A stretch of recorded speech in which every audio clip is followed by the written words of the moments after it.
warahmatullahi wabarakatuh. Waalaikumsalam warahmatullahi wabarakatuh. Oke, gimana kabarnya nih semuanya kalian? Alhamdulillah luar biasa. Allahu Akbar. Oke, sebelum Bapak memulai pembelajaran hari ini, alangkah baiknya kita berdoa terlebih dahulu. Nah, siapa yang mau memimpin doa untuk hari ini? Saya Pak. Oke, silakan. Oke, baik teman-teman, sebelum kita memulai pembelajaran pada hari ini, alangkah baiknya kita berdoa terlebih dahulu. Berdoa di dalam hati, mulai.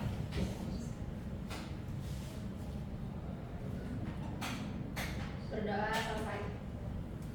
Alhamdulillahirrahmanirrahim. Semoga penyampaian materi hari ini akan dapat dipahami ya setelah berdoa. Oke, Bapak absen dulu ya. Ada Olivia Zahrani, Hadir Bapak. Rina Septiani, Hadir. Desi Nurhayati, Hadir. Putri Fauzia, Hadir. Putri Aprilia. Hadir. Oke, alhamdulillah. Ada Rizky Rahmawati. Telat Pak, izin telat. Oh, telat izin. Oh, mungkin berhalangan hadis. Oke. Hari ini kita akan belajar tentang rantai dan jaring-jaring makanan. Nah, tapi sebelum kita masuk ke materi, siapkah untuk belajar biologi hari ini? Siap. Biar tambah siap, Bapak ada yang namanya tepuk siap nih. Bisa diikutin ya. Nih, Bapak contohin dulu. Tepuk siap. Siap, semangat gitu ya. Oke, kita coba nih. Bapak-bapak. 1, 2, 3. Tepuk siap. Siap, Semangat. Sudah mantap banget ini.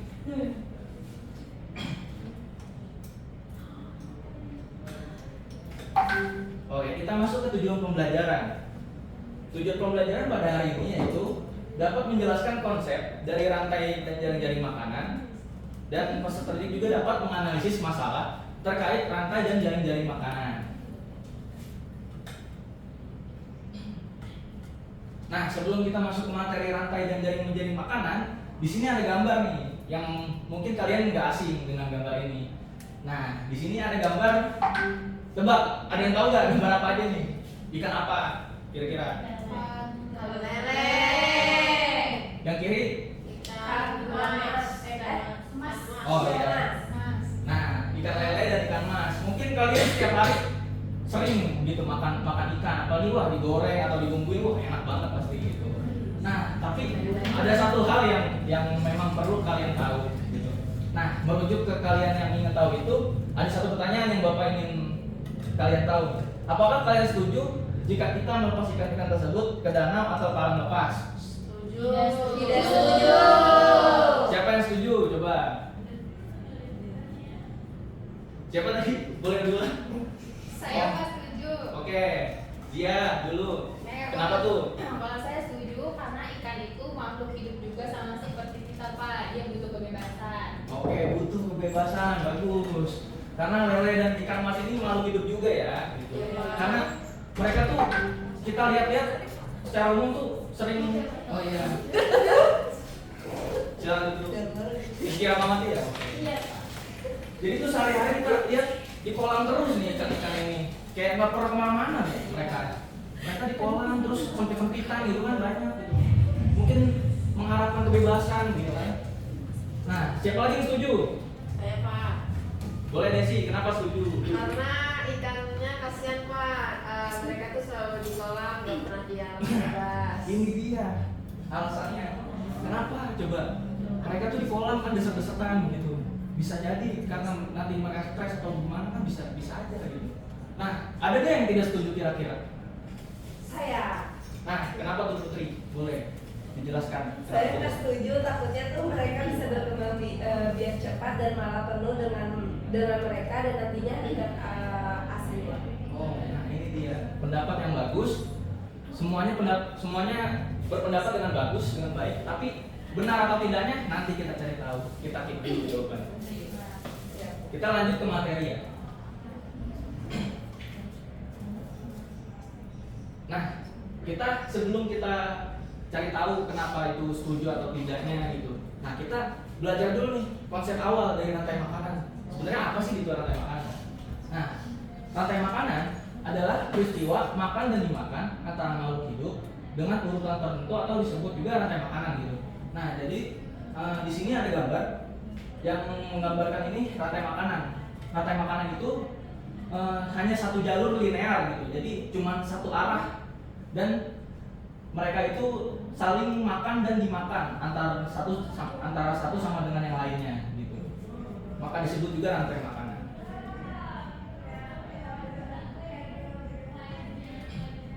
Nah, di sini ada komponen rantai makanan. Yang pertama itu ada produsen. Nah, produsen di sini digambarkan sebagai tumbuhan ya.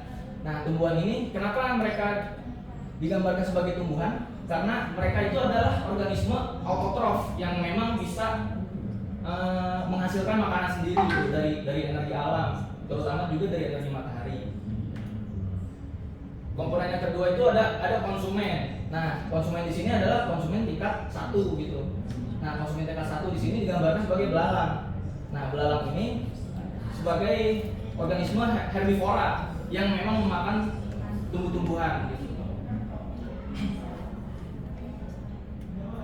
Berlanjut tingkat yang kedua yaitu tingkat yang ketiga yaitu ada konsumen tingkat 2. Nah, konsumen tingkat 2 ini umumnya mereka memakan konsumen tingkat 1 gitu. Karena mereka juga semakin tinggi tingkatannya, semakin mereka membutuhkan energi yang besar gitu terhadap kebutuhan hidupnya. Nah, begitu juga konsumen tingkat 3. Nah, konsumen tingkat 3 ini memangsa konsumen tingkat 2 di bawah yang tingkatannya berada di bawahnya. Nah, konsumen tingkat 3 ini beberapa dari mereka itu karnivora. Oh iya, ada yang ketinggalan nih. Konsumen tingkat 2 ini beberapa dari organismenya itu bisa memakan serangga, bisa memakan apapun itu yang namanya itu omnivora gitu kan. Nah, kalau konsumen tingkat 3 ini beberapa yang didominasinya itu karnivora dan juga omnivora gitu. Karnivora itu apa? Nah, karnivora ini bisa mereka itu suka memakan daging gitu. Umumnya itu memakan daging. Berlanjut ke konsumen tingkat 4 yang umumnya juga karnivora digambarkan sebagai elang. Nah, konsumen tingkat 4 ini memangsa konsumen tingkat 3 untuk memenuhi kebutuhan energinya untuk sehari-hari. Nah, di sini ada salah satu organisme yang berbeda dari komponen-komponen yang sebelumnya, yaitu dekomposer. Nah, dekomposer ini untuk mereka tuh fungsinya perannya itu buat menguraikan organisme yang mati, terutama itu dari konsumen-konsumen yang mati. Kenapa mereka harus diurai? Nah, karena tanah juga butuh unsur hara gitu, yang dimana ada yang namanya belatung, ada yang namanya jamur. Nah, itu dekomposer tugasnya itu untuk mengurai makhluk hidup yang notabene mati gitu kan, dan terurai menjadi unsur hara gitu di tanah.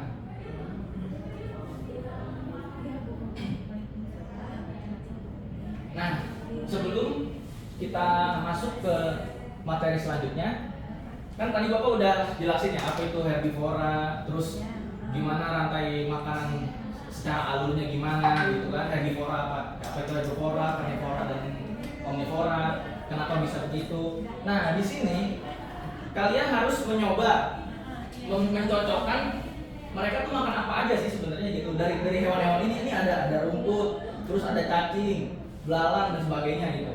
Nah, sebelum kita masuk ke materi yang selanjutnya, Bapak contohkan dulu ya.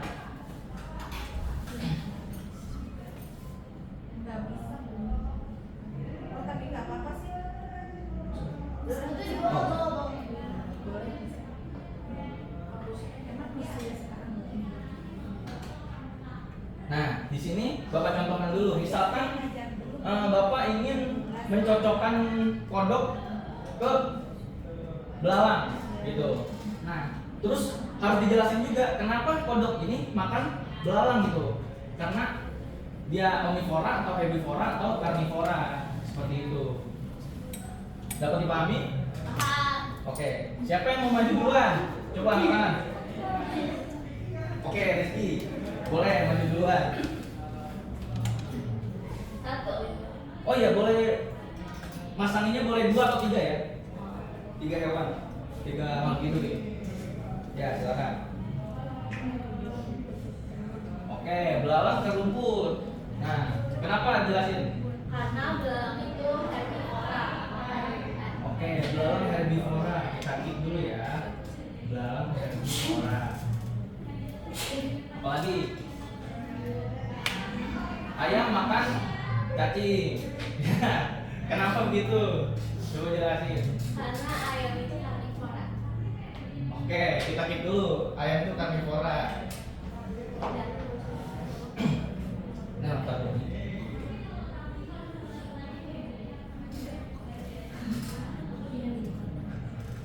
Oke, lanjut. Terima kasih Kiki. Beri tepuk tangannya.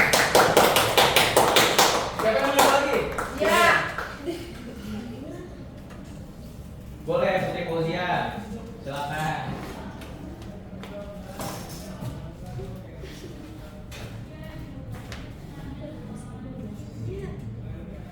Oke, elang makan ayam. Kenapa? Karnivora, Pak. Oh, oke, elang karnivora. Kita gitu dulu ya. Elang karnivora. Apalagi?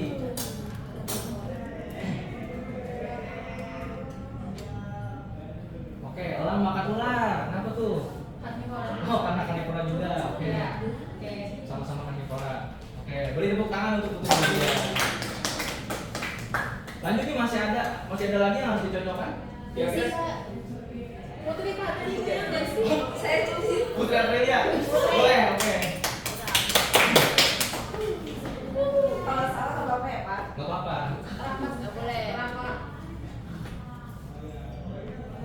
Ular makan tikus. Bagus, apa lagi? Ini kenapa ular makan tikus? Karena karnivora. Oke, ular karnivora. Apa lagi? Ini siapa Pak? Ya, yang mana aja kita mah. Nah, ini kodok makan belalang. Nah, kenapa begitu? Oh, oke, nggak apa-apa, karena nggak tahu. Oh, omnivora. Ini omnivora. Oke, kodok makan segalanya. Makan kebo. Makan kebo. Boleh, mungkin 3 ya, sekali 3 atau lanjut, mungkin boleh semuanya, langsung semuanya gitu. Terakhir semua. Ya, terakhir dah semuanya, gimana?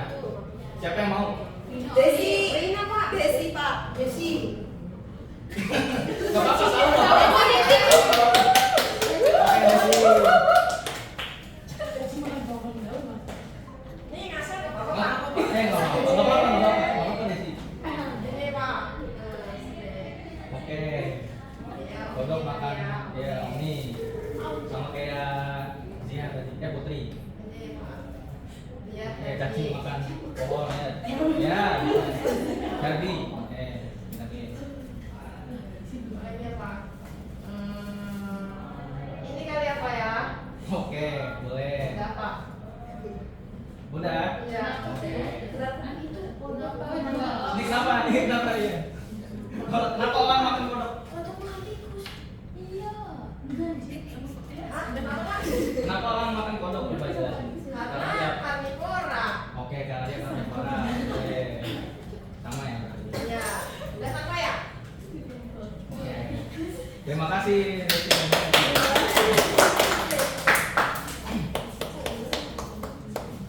Nah, di sini kita lihat nih, berbeda dengan rantai makanan sebelumnya. Tadi itu lurus kan.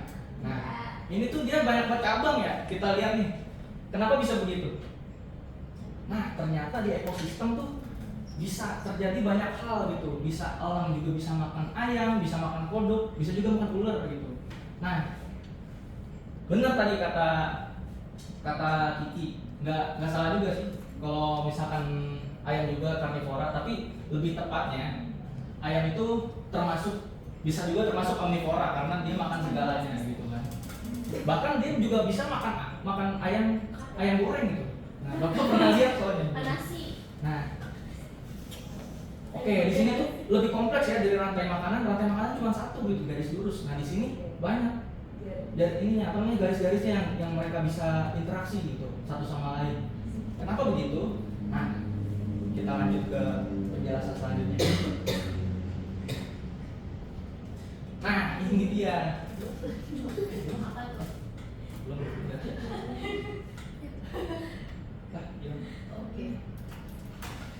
Nah, ini yang dinamakan jaring-jaring makanan.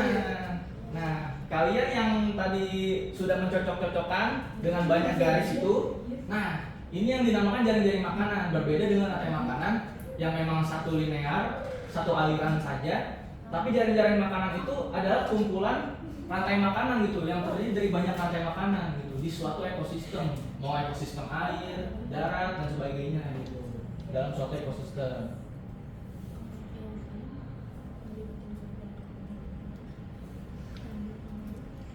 Nah, kenapa mereka saling makan dan memakan sih gitu di alam di ekosistem gitu?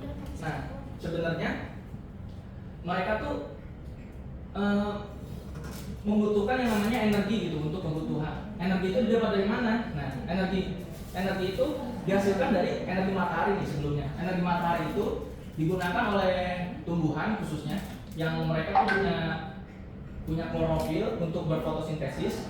Nah, dari energi itu tumbuhan itu bisa berkembang biak, bisa tumbuh dan menjadi makanan pokok gitu bagi hewan-hewan untuk mengisi kebutuhan hidupnya gitu. Jadi aliran energi ini terus berulang gitu dari energi matahari, tumbuhan dan hewan gitu.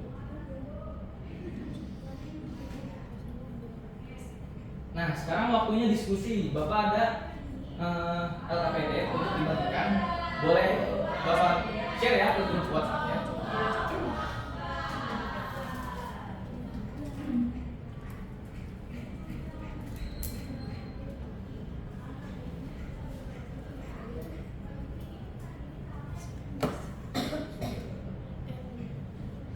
Sudah dibuka? Sudah Pak. Nah, di situ ada tugas untuk berdiskusi terkait berita yang Bapak kasih. Ada artikel berita, ada 2 artikel berita. Berita pertama dan berita kedua. Nah, Bapak ingin berita pertama ini dibuat atau dipresentasikan oleh kelompok 1. Nah, kelompok 1 itu ada Desi Nurhayati, terus ada Putri Bozia, sama Putri Aprilia. Nah, kelompok 2 ada Kiki, ada Reina, dan nama Olive. Bapak kasih waktu 3 menit kali ya untuk berdiskusi. Oke Pak. Oh iya, untuk didiskusikan ini jangan lupa kaitkan juga ya dengan rantai ataupun jaring-jaring makanan yang sudah kalian pelajari tadi dari konsep-konsep tersebut yang Bapak udah bahas. Baik Pak.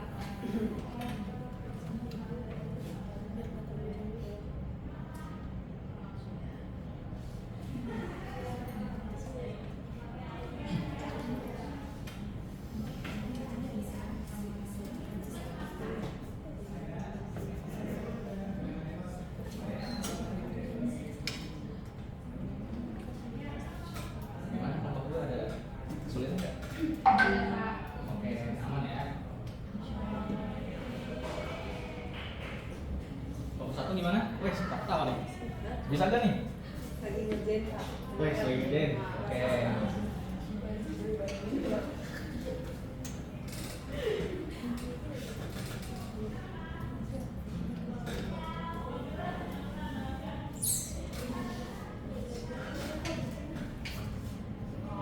Yang muda boleh langsung angkat tangan dan langsung aja ya.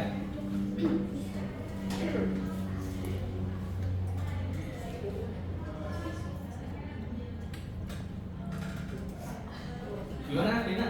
Udah selesai kelompoknya? Pak, ini yang maju perwakilan atau semuanya maju? Oh iya, lupa, Bapak lupa. Untuk yang maju, perwakilan terima kasih Putri Aprilia udah mengingatkan Bapak. Yang maju perwakilan ya. Jadi nggak perlu semuanya maju. Jadi kelompok 1 misalkan perwakilan Putri yang maju, kelompok 2 Diki yang maju. Kelompok 1 siapa nih? Putri Pak. Putri.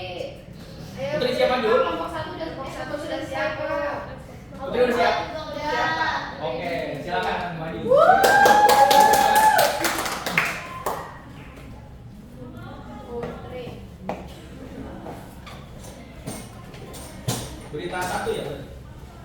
Ya Pak. Baik, assalamualaikum warahmatullahi wabarakatuh. Waalaikumsalam warahmatullahi wabarakatuh. Oke, sebelumnya saya Putri Aprilia, perwakilan dari kelompok 1 ingin menyampaikan hasil diskusi dari kelompok kami. Jadi ikan mas atau Sprinus carpio ini yang aslinya dari Cina di Indonesia dimanfaatkan sebagai ikan budidaya. Sedangkan di Australia justru menjadi spesies invasif yang mengancam keseimbangan ekosistem. Ikan ini merusak kualitas air dan mengganggu spesies ikan asli seperti ikan pelangi di Papua karena sifatnya yang rakus dan merusak habitat dasar air. Dalam konteks rantai makanan dan jaring-jaring makanan, kehadiran ikan mas ini mempercepat perubahan struktur komunitas akuatik yang menggeser posisi organisme asli, mengurangi keanekaragaman hayati dan mengubah alur energi serta materi di ekosistem. Akibatnya, ikan mas mendominasi jaring-jaring makanan lokal, lalu memutuskan hubungan antar spesies alami dan juga menurunkan stabilitas ekosistem perairan tersebut. Terima kasih. Terima kasih. Beri tepuk tangan. Oke, kelompok 1 udah presentasi. Kelompok 2 gimana? Udah siap? Siapa perwakilannya? Rina. Gimana tuh Rina? Baik, saya akan membacakan kesimpulan dari yang berita 2 ya Pak. Iya. Pelepasan ikan invasif seperti ikan nila, mas, dan juga ikan peacock bass ke perairan alami di Indonesia, meskipun sering dilakukan dengan niat yang baik, justru akan menimbulkan kerusakan ekosistem yang serius karena akan mengganggu rantai makanan dan juga jaring-jaring makanan alami. Ikan-ikan invasif ini akan bersaing dengan spesies endemik untuk makanan dan juga ruang hidup, bahkan menjadi predator langsung yang menyebabkan kepunahan spesies lokal, sehingga akan memutus aliran energi dan juga materi dalam ekosistem perairan.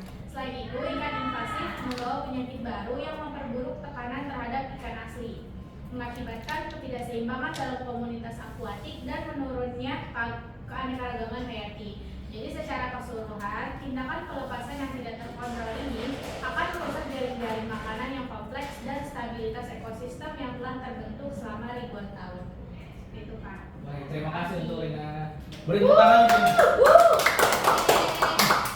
Oke, kelompok 1 dan 2 udah presentasi kesimpulannya.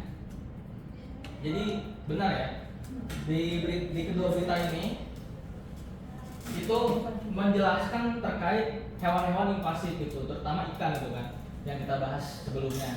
Nah, ikan mas, ikan lele, ikan nila, nah itu bisa berproduksi, berkembang biak dengan cepat gitu, sehingga kalau memang dilepas gitu ke habitat yang bukan aslinya, mereka tuh bisa mendominasi maupun menginvasif gitu, merusak ekosistem lokal yang ada di situ, termasuk juga hewan-hewan endemik yang ada di habitat lokal mereka. Nah, ini terkait pertanyaan yang awal gitu. Kenapa mereka tuh setuju gak gitu? Setuju gak kalian mereka dilepas atau enggak gitu kalau mereka setuju? Oke, kita lanjut materi ya.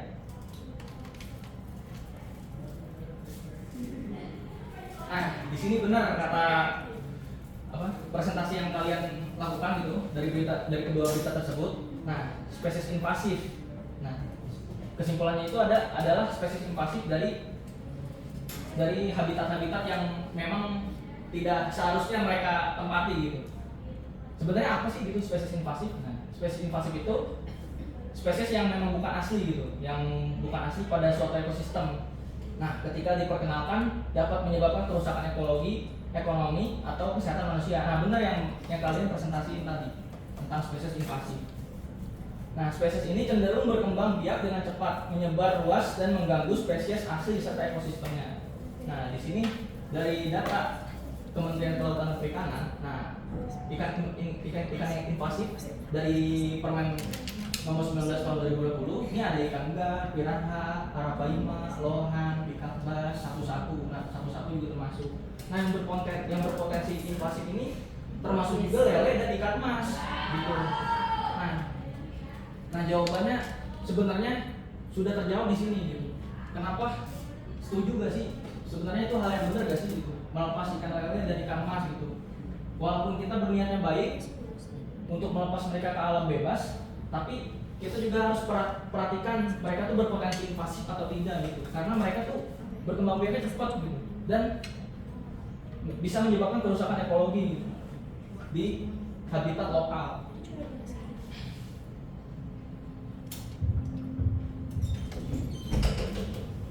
Di sini Bapak ada kuis yang kalian bisa kerjain. Link kuisnya Bapak kirim aja ya ke grup WhatsApp kalian.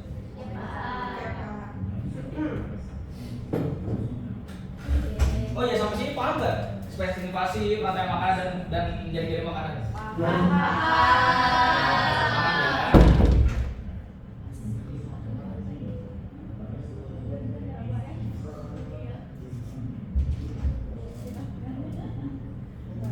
Oke, Bapak udah kirim, ada semuanya udah masuk? Nah, di sini ada Oli, Putri Aprilia udah masuk, Bina Septiani udah masuk, Putri Fauzia udah masuk. Tinggal Rizky Rahmawati, Desi Nurhayati. Ya tinggal 2 orang.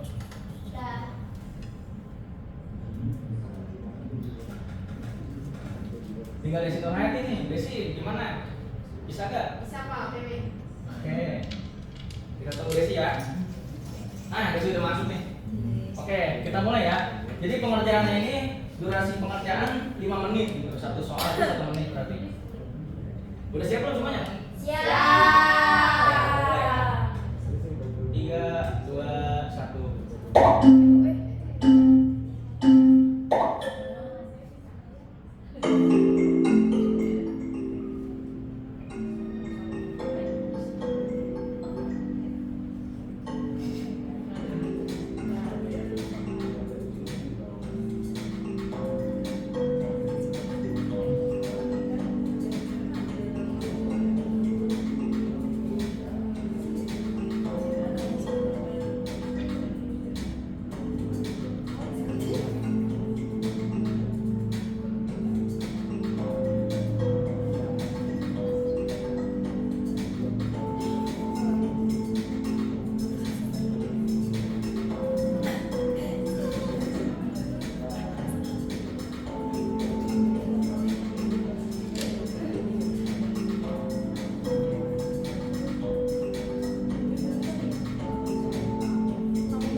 Beri tepuk tangan untuk Kiki.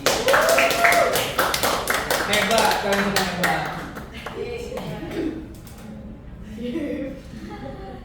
Kita lanjut materi ya.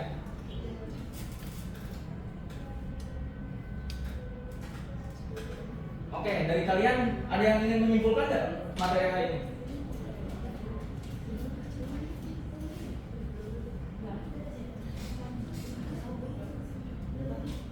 Saya Pak. Oke, Oli. Kesimpulannya adalah rantai makanan suatu proses makan dan dimakan antar makhluk hidup dalam urutan tertentu. Sedangkan dari makanan merupakan keterkaitan banyak rantai makanan dalam suatu ekosistem. Dalam proses ini merupakan spesies invasif seperti ikan mas dan ikan lele ke alam bebas dapat mengganggu alur rantai makanan dan jari-jari makanan yang sudah ada. Karena spesies invasif berkembang biak dengan cepat, bersaing dengan spesies asli untuk sumber daya dan mengubah struktur ekosistem yang akhirnya menyebabkan kerusakan ekologi dan penurunan keanekaragaman. Oke, terima kasih untuk Oli. Berikut tangan untuk Oli. Nah, jadi intinya seperti itu ya. Pertanyaan tadi itu sudah terjawab yang awal. Jadi pelepasan lele dan ikan mas itu dapat merusak ekosistem asli dari habitat tersebut karena mereka tuh spesies invasi. Gitu. Nah, Bapak ada pertanyaan refleksi. Apa yang kamu lakukan hari ini yang membuat kamu lebih aktif dan terlibat dalam pembelajaran? Siapa yang mau jawab? Saya Pak. Oke, gimana tuh? Apa yang membuat kamu aktif dia?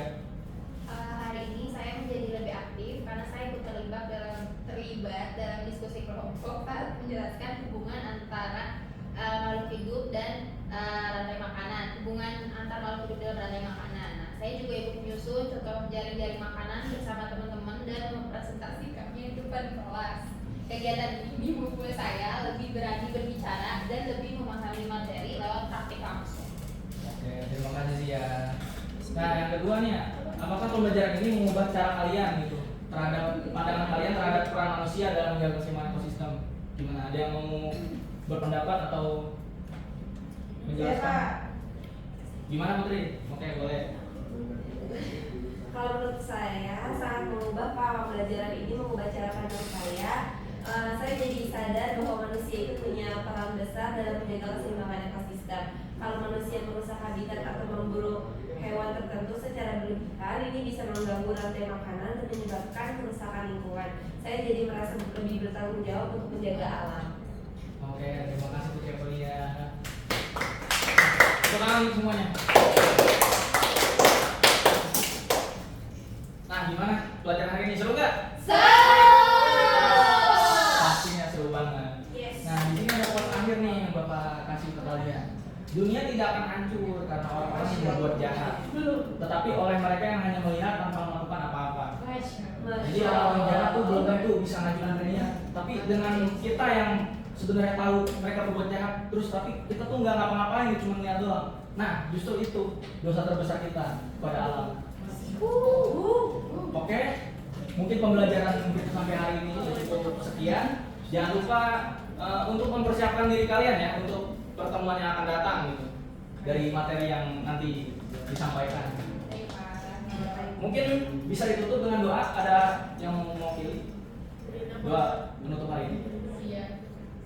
Oke Pak, saya. Jadi sebelum kita mengakhiri pembelajaran hari ini, kita berdoa terlebih dahulu di dalam hati. Berdoa dimulai.